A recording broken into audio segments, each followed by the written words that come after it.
شیخ احمد فاروقی سرہندی علیہ رحمہ۔ آپ اپنے وقت کے بہت بڑے عالم دین اور سلسلہ نقش بند کے ایک بہت بڑے پیشوا اور بزرگ کے طور پر گزرے۔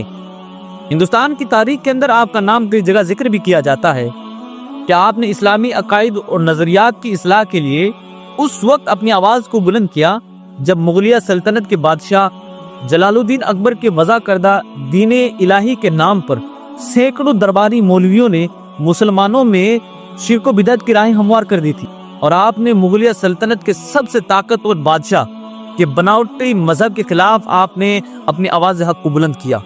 آپ نے اس پر آشوب دور کے اندر سرکار صلی اللہ تعالیٰ علیہ وسلم کی مکی اور مدنی زندگی کو مد نظر رکھتے ہوئے دین اسلام کی تبلیغ کی۔ آپ نے اس دین الہی کے خلاف تحریکیں چلائی، ان درباری مولویوں سے آپ نے مناظرے بھی کی۔ آپ کی ان کوششوں کو دیکھ کر عوام الناس کی ایک بہت بڑی تعداد آپ سے وابستہ ہو گئی۔ آپ کی روزمرہ مقبولیات کو دیکھتے ہوئے وقت کا بادشاہ بھی پریشان ہونے لگا، اور یہاں تک کہ آپ کو 2 سال کے لیے گوالیئر کے قلعے کے اندر نظر بند کرنے کی جسارت بھی کی اس نے، یہاں تک کہ آپ کو اس نے قید خانے کے اندر کافی تکلیفیں دی۔ آپ کی رہائی کے تعلق سے ذکر کیا جاتا ہے کہ ایک رات بادشاہ جہانگیر اپنے کمرے میں سونے کے لیے جاتا ہے تو رات کو کیا دیکھتا ہے کہ اس کے خواب میں سرکار دو عالم صلی اللہ تعالیٰ علیہ وسلم تشریف لاتے ہیں۔ سرکار ناراضگی کی حالت میں ہے اور اس سے فرماتے ہیں کہ تجھے معلوم ہے تو نے کس کو قید کر رکھا ہے؟ سرکار صلی اللہ تعالیٰ علیہ وسلم نے اس سے مجدد الف ثانی کے تعلق سے ذکر کیا۔ جیسے اس کو پتہ چلتا ہے حضور مجدد الف ثانی کے تعلق سے تو اس نے برجستہ طور پر آپ کو قید خانے سے رہا کر دیا۔ جب سرکار مجدد الف ثانی علیہ رحمہ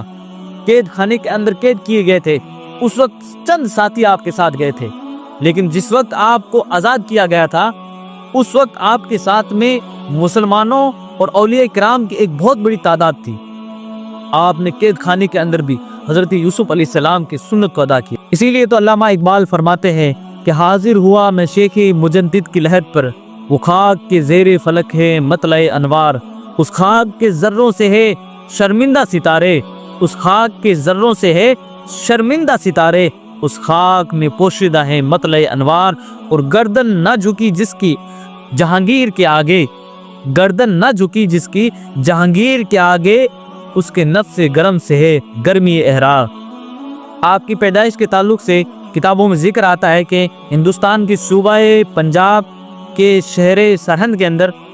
1563 عیسوی کے اندر آپ کی پیدائش ہوئی، اور وہیں آپ کا وصال پاک سرہند شریف کے اندر ہوا 1624 عیسوی کے اندر۔ آج بھی سرہند شریف کے اندر آپ کی مزار پاک مرجع خلائق بنا ہوا ہے۔ اللہ پاک کی بارگاہ میں دعا ہے کہ شیخ مجدد کی قبر